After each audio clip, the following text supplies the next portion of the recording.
नमस्कार। रूखी खिंची खिंची त्वचा, हम में से कई लोग इसे महसूस करते हैं ना, खासकर मौसम बदलने पर। आज हम इसी पर थोड़ी गहराई से बात करेंगे। इसे मेडिकल भाषा में ज़ेरोसिस कहते हैं। हमारे पास रूखी त्वचा पर एक लेख है जिसमें इसके कारण, इलाज, क्या करना चाहिए क्या नहीं, ये सब बताया गया है। तो आज हम इसी लेख के ज़रूरी हिस्सों को समझने की कोशिश करेंगे। आखिर ये रूखापन होता क्यों है, कौन सी बातें हैं जो इससे बढ़ाती हैं, और सबसे ज़रूरी, इससे निपटा कैसे जाए। क्योंकि ये परेशानी बहुत आम है, तो उम्मीद है ये जानकारी काम आएगी। तो चलिए शुरू करते हैं। सबसे पहले, ये ज़ीरोसिस है क्या चीज़, आसान शब्दों में। आसान शब्दों में कहें तो जब हमारी त्वचा मतलब स्किन अपनी नमी खो देती है और साथ ही वो जरूरी कुदरती तेल भी कम हो जाते हैं। अच्छा। तो नतीजा, त्वचा रूखी पपड़ीदार सी हो जाती है, उसमें खुजली होती है और कभी-कभी तो वो फट भी जाती है। हाँ, और ये ज़्यादातर हाथों पर, पैरों पर या पेट पर दिखता है ना। बिल्कुल, ये आम जगह है। और देखिए, दिलचस्प बात यह है कि इसके पीछे कोई एक वजह नहीं है, कई कारण हो सकते हैं।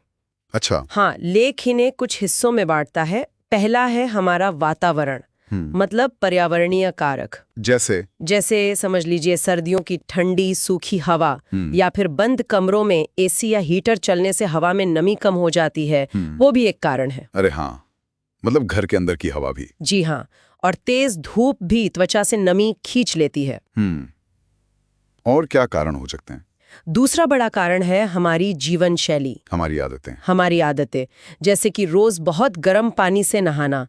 आराम तो मिलता है, लेकिन ये त्वचा के जो अच्छे वाले तेल हैं उन्हें धो डालता है।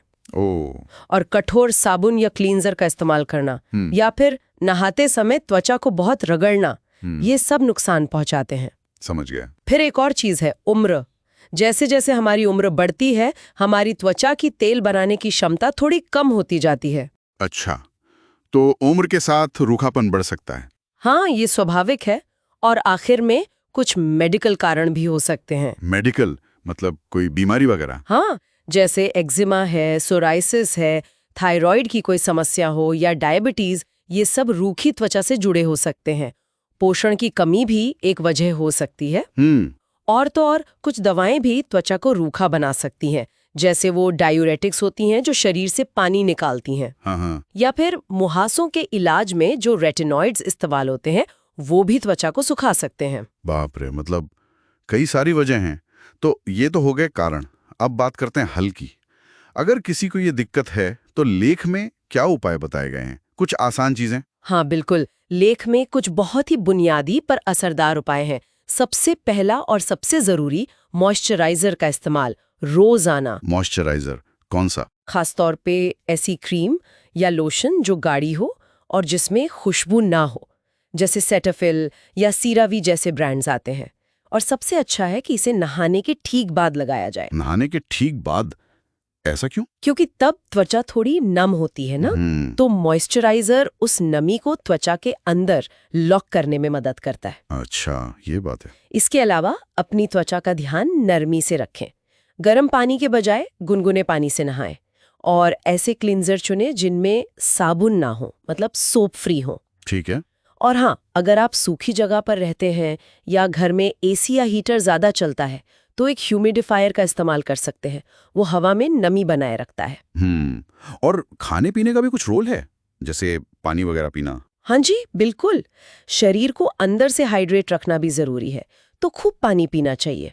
और खाने में ओमेगा 3 फैटी एसिड वाली चीजें शामिल करना अच्छा है। ओमेगा 3 जैसे मछली में मिलता है, या अलसी के बीज, फ्लैक्स सीड्स में, ये त्वचा के लिए अच्छे माने जाते हैं। समझ गया। ये तो है आम उपाय। लेकिन अगर किसी का रूखापन बहुत ज्यादा है या इन सब चीजों से भी फर्क नहीं पड़ रहा, तब क्या डॉक्टर के पास जाने की भी बात है। हाँ बिल्कुल है। अगर रूखापन बहुत ज्यादा है तो डॉक्टर कुछ स्पेशल क्रीम दे सकते हैं। उनमें यूरिया या लैक्टिक एसिड जैसे तत्व होते हैं। अच्छा, वो क्या करते हैं। वो त्वचा को नमी सोखने और उसे बनाए रखने में ज्यादा मदद करते हैं। और अगर खुजली या सूजन बहुत हो रही है तो डॉक्टर शायद कोई हल्की स्टेरॉइड क्रीम जैसे हाइड्रोकॉर्टिसोन भी दे सकते हैं। ओके। लेकिन ये जानना भी जरूरी है कि डॉक्टर से मिलना कब जरूरी हो जाता है। हाँ, ये बताइए। अगर त्वचा इतनी रूखी है कि उसमें दरारें पड़ रही हैं या खून निकल रहा है या बहुत दर्द है तो इंतजार मत कीजिए, डॉक्टर को दिखाइए। और अगर त्वचा में लाली, सूजन या मवाद जैसा कुछ दिखे तो ये इन्फेक्शन का संकेत हो सकता है। इसमें भी डॉक्टरी सलाह जरूरी है। सही बात है। और हाँ, अगर आप हफ्तों से घरेलू उपाय कर रहे हैं लेकिन कोई फायदा नहीं हो रहा, तभी डॉक्टर से मिलना चाहिए। या फिर अगर रूखेपन के साथ आपको थकान, वजन घटना या बढ़ना जैसे दूसरे लक्षण भी महसूस हो रहे हों। ओह, तो मतलब ये किसी और अंदरूनी प्रॉब्लम का साइन हो सकता है? हाँ, ये किसी अंदरूनी समस्या का संकेत हो सकता है, जैसे थायराइड वगैरह।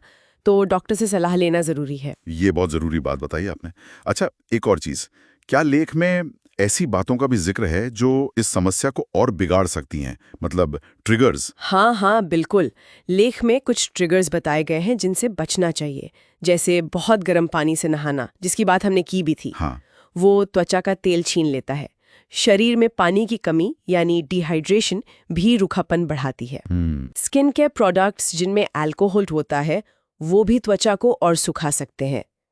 ऊनी कपड़े या कुछ सिंथेटिक कपड़े जो खुरदुरे होते हैं वो भी जलन पैदा कर सकते हैं। अच्छा, कपड़ों से भी? हाँ, और तनाव भी, स्ट्रेस, खासकर अगर रूखापन, एक्जिमा जैसी किसी कंडीशन से जुड़ा है तो तनाव उसे बढ़ा सकता है। ओहो, मतलब तनाव का असर त्वचा पर भी? जी हाँ, तो देखिए, मतलब त्वचा की देखभाल सिर्फ क्रीम लगाने तक ही सीमित नहीं है। हमारी कई आदतें इस पर असर डालती हैं। सही कहा। तो संक्षेप में कहें तो ज़ीरोसिस को अक्सर कंट्रोल किया जा सकता है।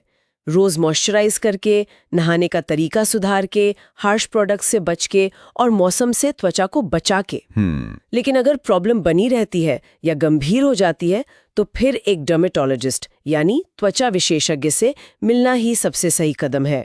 बिल्कुल सही। और ये सारी बातें सुनकर मेरे मन में एक सवाल आ रहा है कि क्या हमारी त्वचा सिर्फ बाहरी देखभाल का नतीजा है, या ये हमारे अंदर के स्वास्थ्य का, हमारे खान पान का, हमारी पानी पीने की आदतों का और यहाँ तक के हमारे स्ट्रेस लेवल का भी आईना है? शायद हमारी त्वचा हमें अपने पूरे शरीर के बारे में कुछ बताने की कोशिश कर रही हो।